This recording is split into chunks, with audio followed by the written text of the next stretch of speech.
People have been asking me what I said when I walked into that study and saw what my son was doing at my desk. Whether I lost my temper, whether I threw anyone out bodily, whether I said things I can't take back. The answer to all of it is no. I didn't raise my voice once. But what I did between 1:30 in the morning and sunrise, what I dismantled, call by call, account by account, contact by contact, my brother says I went too far. My attorney didn't say a word, just listened and said, "You're sure?" And I said yes, I was sure. Welcome to Dad's Real Revenge. Get comfortable, because if you've been here before, you already know how this goes. The people in these stories had chances to do the right thing. They had opportunities to be decent. They just kept choosing not to. Drop a comment and let us know where you're watching from. I genuinely love hearing it. Hit that subscribe button if you're new here, and that like button if you've been with us for a while. And now let me take you back to last Thursday, because without the full picture, none of what I did afterward makes any sense at all. My name is Russell Haynes. I'm 61 years old, and I spent 28 years building a regional HVAC supply company from the ground floor up. Started with one warehouse in Macon, Georgia, ended with 4 distribution locations and a staff of 63. I sold it 4 years ago, semi-retired, and my wife and I have been enjoying the particular kind of quiet that takes decades to earn. My wife's name is Joyce. We've been married 29 years. She has type 2 diabetes, managed, controlled, nothing alarming as long as we stay on top of it, and we always do. She monitors her glucose every morning. She keeps glucose tablets in her purse, in the kitchen drawer, in the bathroom cabinet. She knows her warning signs, she knows her protocol, and for 9 years she has managed this condition with more discipline than most people apply to anything in their lives. She is one of the sharpest, most capable women I have ever known, and I want you to hold that image in your mind as I tell you what I found when I walked through my front door last Thursday. My son Liam is 31. Good-looking kid, broad shoulders like his grandfather, went to school for business administration and walked into a commercial real estate career partly on his own merit and partly, I'll be honest about this, because I made phone calls. I introduced him to the right people. I opened doors that would have taken him 5-6 extra years to reach on his own. I did it because that's what fathers do, and I did it gladly. Liam got married 2 years ago to a woman named Holly. Holly is fine, thoughtful, polite, works in pharmaceutical sales, and travels quite a bit for it. Her father is a man named Nelson Firth, commercial developer, big handshake, the kind of smile that arrives just a half second too fast. The first time I met Nelson, at the rehearsal dinner, he told me 3 stories about deals he'd closed and asked me exactly one question about anything other than money. I smiled, I shook his hand, I told myself I was reading into things. You do that when your son is in love. You give people the benefit of the doubt because the alternative is causing problems nobody needs. That was, as it turns out, a significant miscalculation on my part. Last Thursday, I was supposed to be in Cookeville, Tennessee at my brother's house through Sunday. He'd had knee replacement surgery 3 weeks prior, and I'd gone up to help him with the things you can't do on a fresh joint: hauling laundry, getting groceries, mowing the back 40 feet of yard his wife refuses to touch with the riding mower. By Wednesday evening, my brother was moving better than expected. His neighbor had offered to handle the yard, and his daughter was driving in Friday morning. He told me, with the particular sincerity of a man who needs his space back, that he was grateful but fine. I could have stayed, explored downtown Cookeville, found a good steak, watched ball on a hotel TV. Instead, I decided to drive home a day early. I didn't text Joyce, I didn't call Liam. I just wanted to walk in the door and see my wife's face when she realized I was home. 29 years of marriage, and that still sounds right to me. If that makes me sentimental, I'll accept the label. I pulled onto our street at about 2:45 in the afternoon, and that is where I want you to start paying close attention, because the details matter and they matter in order. The first thing I noticed was Nelson Firth's truck. That silver F-250 he drives like it's a statement, parked in my driveway like he had a deed to the place. I felt something move in my chest. That instinct you develop over 60 years, the one that knows things before your brain catches up. I told myself it could be anything. Maybe Holly was in town and they'd all come over for lunch. People drop by, it happens. I let myself in through the side door off the garage the way I always do, and the house was immediately, unmistakably wrong. From the far end of the hallway, from the direction of my home office, I could hear voices and occasional laughter, papers moving, the particular sound of a meeting being held in a room that is not yours to hold a meeting in, and from everywhere else in the house, the kitchen, the living room, the hallway, nothing, the wrong kind of nothing. I set my bag down and walked toward the kitchen. She was on the floor, not resting, not sitting. On the floor, her back against the lower cabinet beneath the kitchen sink, one knee pulled up and one leg straight out in front of her. Her glucose meter was on the tile beside her right hand, the case open, the strip still in it. 3 glucose tablets were on the floor, one of them half-eaten. Her hands were trembling. The fine, almost imperceptible tremor that I've learned over 9 years means her blood sugar has gone somewhere it should not be. She saw me the instant I came around the corner. And I want to describe that moment carefully, because it is the moment that decided everything that came afterward. Joyce does not scare easily. She is a woman who, when one of our distribution trucks overturned on I-75 and I was unreachable, handled the insurance adjusters, the driver's family, and the local news crew all in the same afternoon without once raising her voice. She has faced things in her life with a steadiness that still astonishes me. I have seen her rattled exactly twice in 29 years. When her eyes found mine across that kitchen floor, she looked. Not scared, exactly. She looked the way a person looks when they have been holding on with everything they have, waiting for something solid to hold on to instead. The moment she saw my face, something in her released, like she had been keeping herself together by sheer will, and now she could finally afford to let someone else help carry it. I did not panic. I've never been a man who panics. I crossed the room, sat down on the floor beside her, pressed my hand over hers to check the tremor, and called 911 before I said a single word to her. The dispatcher walked me through it. I kept my voice calm, kept her calm, held her hand, and talked to her while I waited. From down the hallway, the voices in my office continued.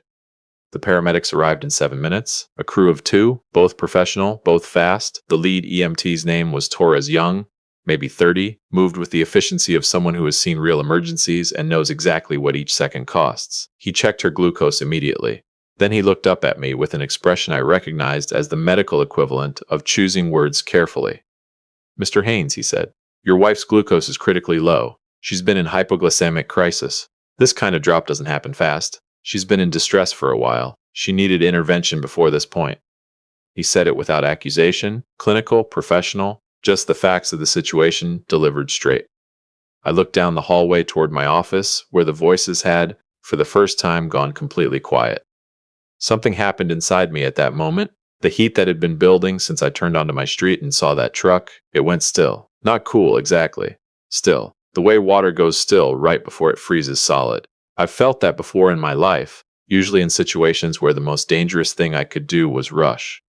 I held Joyce's hand while Torres worked. She squeezed my fingers, twice quick, and I squeezed back, 3 times. Hours. Something we'd started doing in the early years, in hospitals and waiting rooms and hard moments, and never stopped. When they had her stabilized enough to sit up and the IV glucose was flowing, Torres told me her levels were responding well, that with close monitoring she could remain at home rather than going in.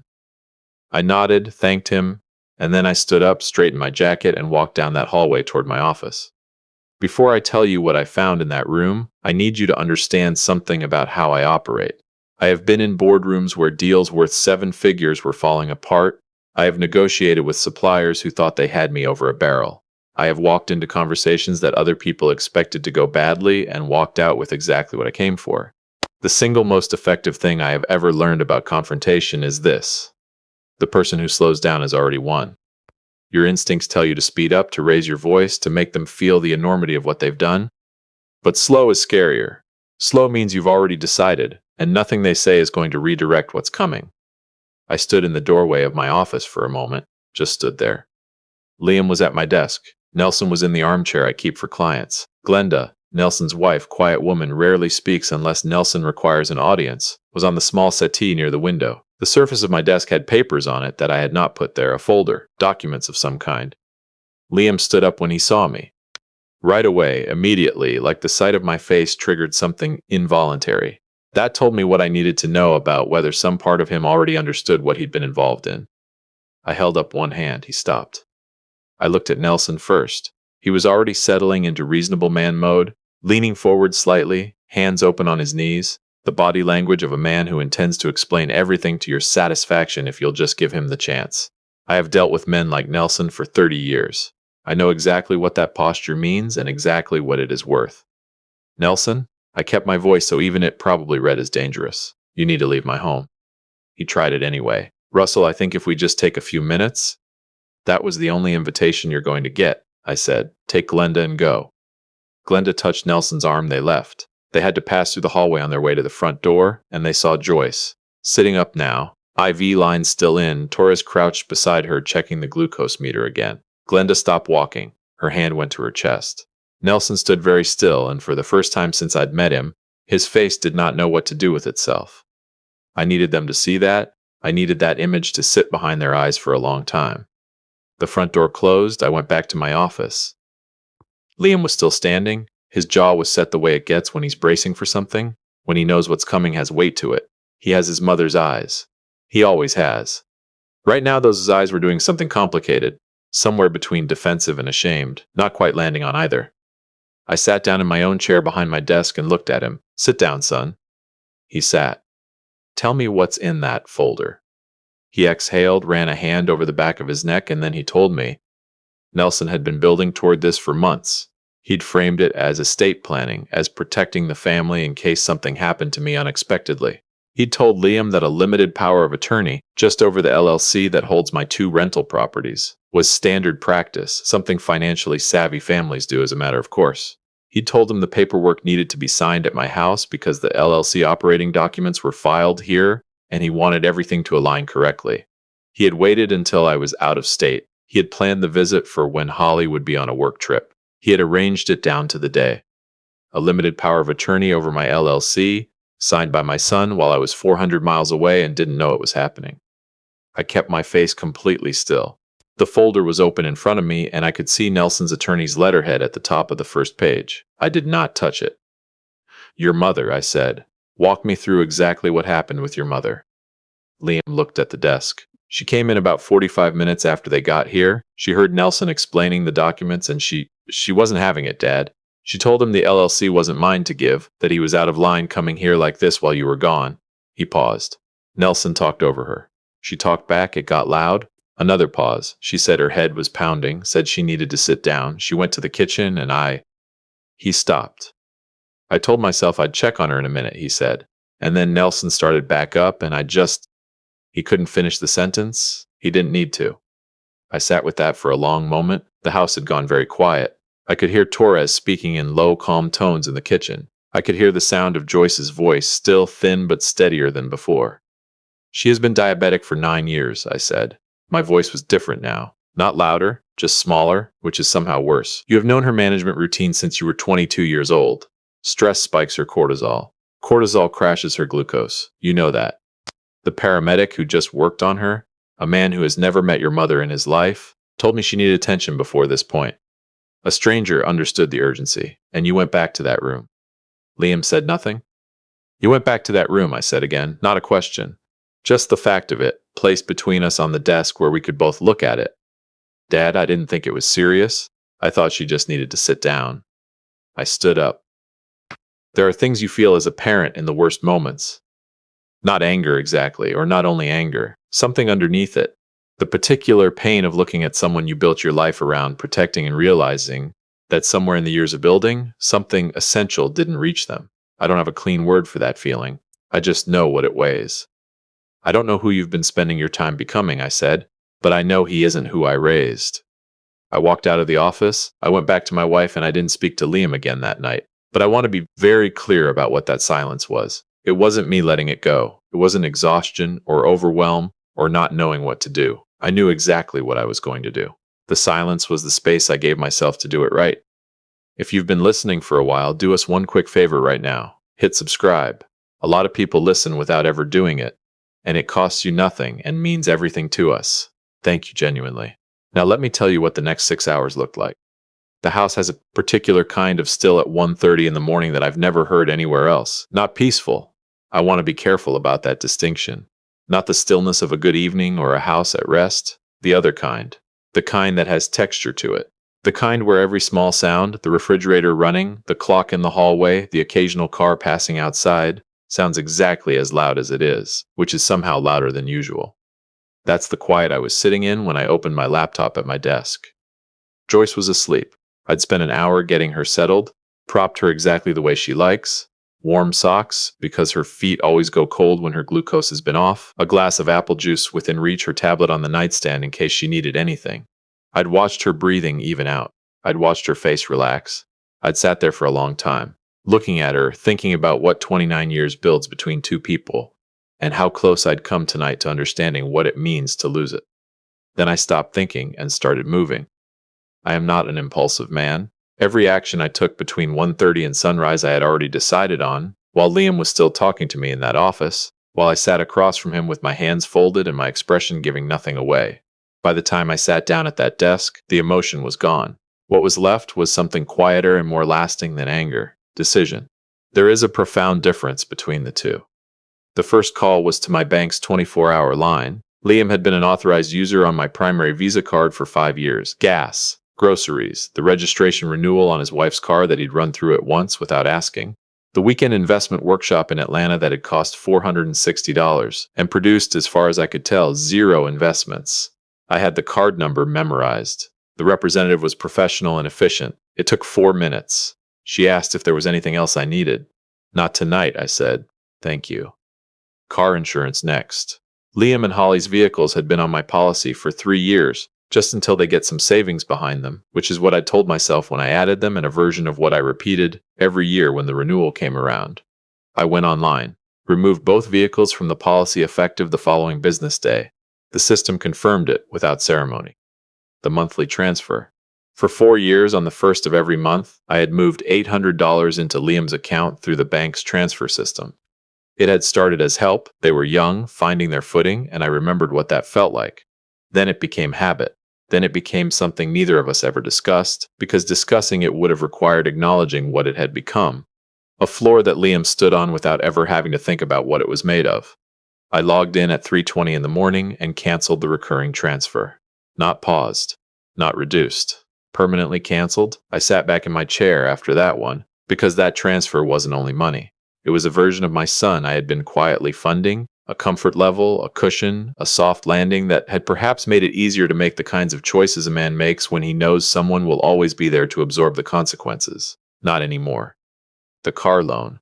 I had co-signed Liam's truck loan 18 months ago when his credit score wasn't quite where it needed to be. I called the lender when they opened at 7. The manager told me removing a co-signer would require Liam to refinance on his own terms. I understand that, I said.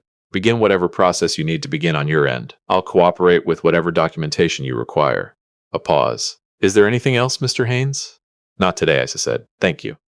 I called my attorney at 6 in the morning. Gerald Oates, been my attorney for 18 years, knows my affairs better than I do. I left him a voicemail. Gerald, I need the LLC operating agreement on both rental properties pulled and amended this week.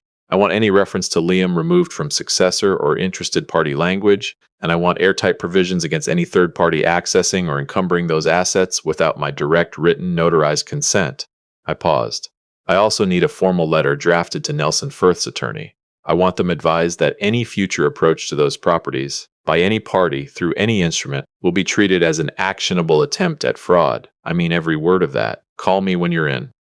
Nelson Firth had come into my home with paperwork he'd spent weeks preparing. He would need to spend considerably longer preparing for what came next. Then came the calls I thought about most carefully before making. Over the years, I had introduced Liam to people. Not dozens, 3 specific men in commercial real estate who had extended professional courtesies to my son because I asked them to, who took his calls because my name was in front of his name. That kind of currency takes decades to build, and I had spent some of it on Liam without condition or expectation. That morning I took it back. I called each man individually, kept it brief, kept it factual. Liam would no longer be operating with my backing or endorsement. Any professional courtesies extended on my behalf should be considered concluded, effective immediately. Each man asked if I was all right. Each one respected the call without pressing for details. That is what a lifetime of honest dealing gets you. People who trust that if you're making this kind of call, you have your reasons. By 5:30, I had a locksmith scheduled for 7:45. I made coffee, stood at the kitchen window, and watched the Georgia sky go from dark gray to the pale, non-committal blue. That means morning has decided to arrive whether you're ready for it or not. I thought about Nelson Firth in his house right now, probably awake, probably trying to figure out what the next few weeks look like from where he's standing. He should be thinking hard about that. His attorney's phone was going to ring before lunch. Liam pulled up at 9. I was at the upstairs window and I watched him come up the front walk with the particular set to his shoulders. That means he's prepared himself for a hard conversation. I watched him reach for his house key. Try it. Try it again. Stand very still on the porch for a moment, one hand still at the door, beginning to understand the shape of what had happened while he slept. He knocked. I let him knock. He knocked again. Nothing. He walked across the street to the Martin's house. I watched Jim Martin answer the door with the expression of a man who doesn't know the details but can feel the gravity. A minute later, my phone rang with the Martin's number on the screen. I picked up. There was a brief silence, and then my son's voice came through. Not the voice I'd heard in the office the night before, the one still wrapped in layers of explanation and self-justification. This was underneath all of that. Younger, quieter, the voice of someone who has spent the night beginning to reckon with something real. I let the silence hold for a moment. "You left your mother on that floor," I said. My voice was even, not cold. I want to be precise about that distinction because there is one. Even. She was in crisis. She has a condition you have known about for 9 years. You watched her go to that kitchen, and you went back to your meeting. And she was on that floor for 45 minutes before I walked through that door. Her son was 30 feet away. He didn't speak. I could hear him breathing. "There are things in place for you that aren't in place anymore," I said. "Some of them you already know about. Some of them you'll discover over the next few days. None of it is punishment. It's just what the truth looks like when you strip away everything I built around it." A long silence, then. "For how long, Dad?" I thought about the question, about what it meant that he was still thinking in terms of time, a sentence to serve, an end date he could orient himself toward. "Until you understand why I had to do it," I said. "When you get to that place, you won't need to ask me." I hung up. I set the phone on the nightstand and walked back down the hall to our bedroom. Joyce was awake, sitting up against the pillows, morning light coming soft through the curtains. She picked out 15 years ago, color back in her face, her glucose kit open on the nightstand and the reading already checked. She looked like herself. She looked with an intensity that I am not ashamed to say hit me somewhere deep in the chest, like the woman I married. She looked at me for a long moment. "Is it handled?" I sat down on the edge of the bed beside her. I took both her hands in mine the way I've done since before either of us can remember, and I looked at her for a moment before I answered. "The way you look at someone when the previous night gave you a very clear picture of what losing her would feel like, and you need a second to be grateful that you didn't." "Every last piece of it," I said. She held my gaze the way she does, searching it the way she always has and always will. Then she nodded slowly and leaned her head against my shoulder.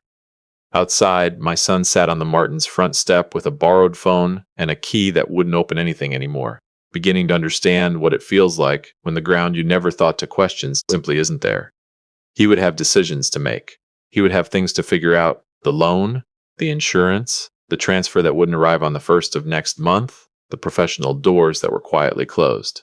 He would have to learn, maybe for the first time, what it actually costs to carry his own weight. Maybe he'll rise to it. Maybe the man I raised is still in there somewhere, underneath the one the last 2 years shaped him into. I genuinely don't know yet. But Joyce is safe. She's home. She's sitting up in the morning light with a granola bar, and that look she gets, that means she wants the full story eventually, probably over coffee, and I'm going to have to give it to her. And that, right now, is more than enough. Some people will say I moved too fast, went too far all at once. Maybe. But I walked through my own front door and found my wife on my kitchen floor because the people 30 feet away in the next room couldn't be bothered to check on her. One of those people was my son, the man I put ahead of myself for 31 years. And what I know, sitting here in the morning quiet with her head on my shoulder, is this: the most honest thing I had left to give Liam wasn't more of what he'd always had. It was the truth of what happens when it's gone. He'll either grow into that truth or he won't. But I am done building floors for a man who never learned to look down at what he was standing on. I have a wife to take care of, and for the first time since I turned onto our street and saw that truck sitting in my driveway, I can finally breathe.